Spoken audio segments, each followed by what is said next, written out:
नमस्कार आपण माने जदि गोटे भल सुरक्षित सरकारी चाकरी खोजुछंती ताहले आजी आपणक पई गोटे जबरदस्त खबर अछि। राष्ट्रीय केमिकल्स एंड फर्टिलाइजर्स लिमिटेड बा आरसीएफ ऑपरेटर केमिकल ट्रेनी पदवी पई बहुत बड़ नियुक्ति बाहर करिछि। चलंतु ए विषय रे पूरा डिटेल रे जानिबा। देखंतु आरसीएफ एलटीडी किछि साधारण कंपनी नुहे। यह हेउछि भारत सरकारक एक प्रतिष्ठित नवरत्न कंपनी। तेणु एठारे चाकरी करिबा माने केवल गोटे चाकरी नुहे बरम एक सुदृढ़ एवं सुरक्षित क्यारियर आरंभ। आउ पदवी संख्या केते जानिछंती? पूरा 188टी। हाँ, मोट 188टी ऑपरेटर केमिकल ट्रेनी पदवी खाली अछि। एते बड़ संख्यारे नियुक्ति सतरे बहुत कम देखिबा को मिले, तेणु एहाकु आदो हातछड़ा करंतुनी। अच्छा, आमे तो कहूचु एहा एक सुवर्ण सुजोग, किंतु काहींकी चलंतु प्रथमे बुझिबा केउ कारण पाई आरसीएफ रो एही चाकिरी एते खास।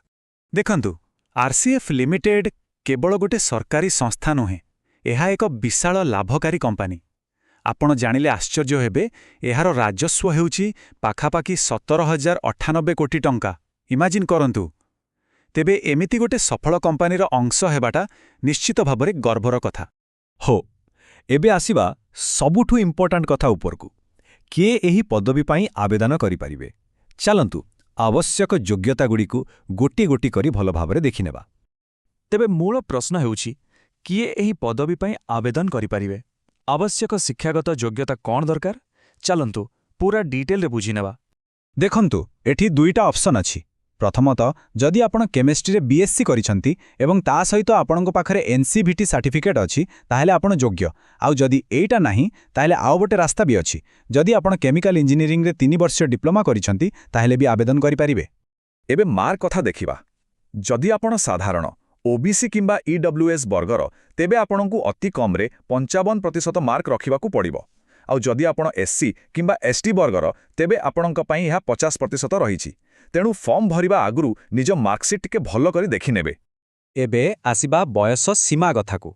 आउ गोटे कथा भलो करी मने रखिबे, एही बयस हिसाब कराजिबो फेब्रुआरी 1, 2026 तारिखकू। साधारण वर्ग पई सर्वाधिक 30 वर्ष, ओबीसी पई 33 वर्ष एवं एससी एसटी वर्गर प्रार्थींक पई एहा 35 वर्ष रखा जाइछि। चलंतु एबे सेही कथा जानिबा जहा सुनिबाकू समस्ते अपेक्षा करिथांती। दरमा आउ अन्य सुविधा। जे कोनसी चाकरी रे एहा तो सबुठु बड़ मोटिवेशन।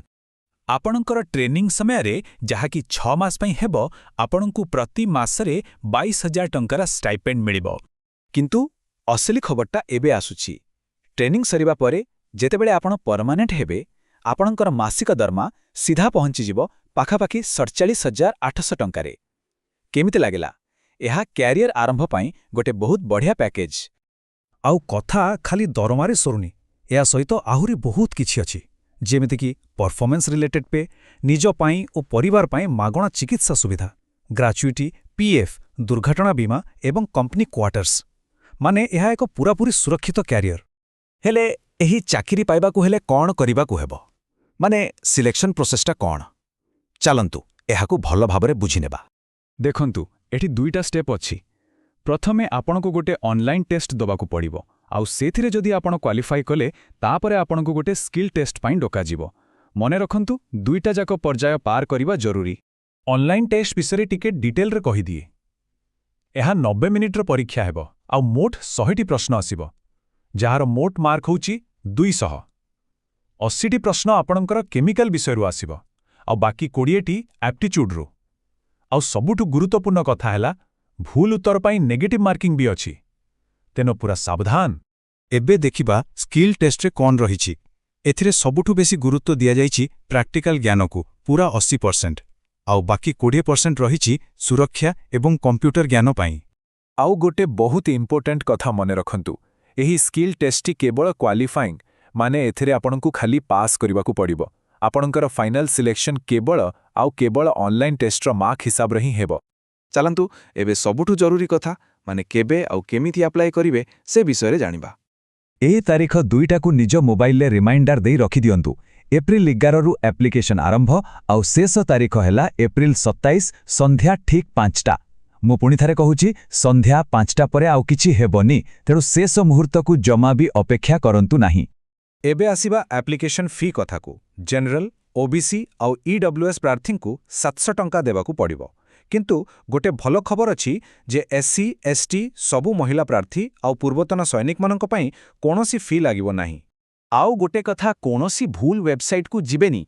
आवेदन केवल आरसीएफ रो ऑफिशियल वेबसाइट www.rcfl2t.com रे ही करिवे।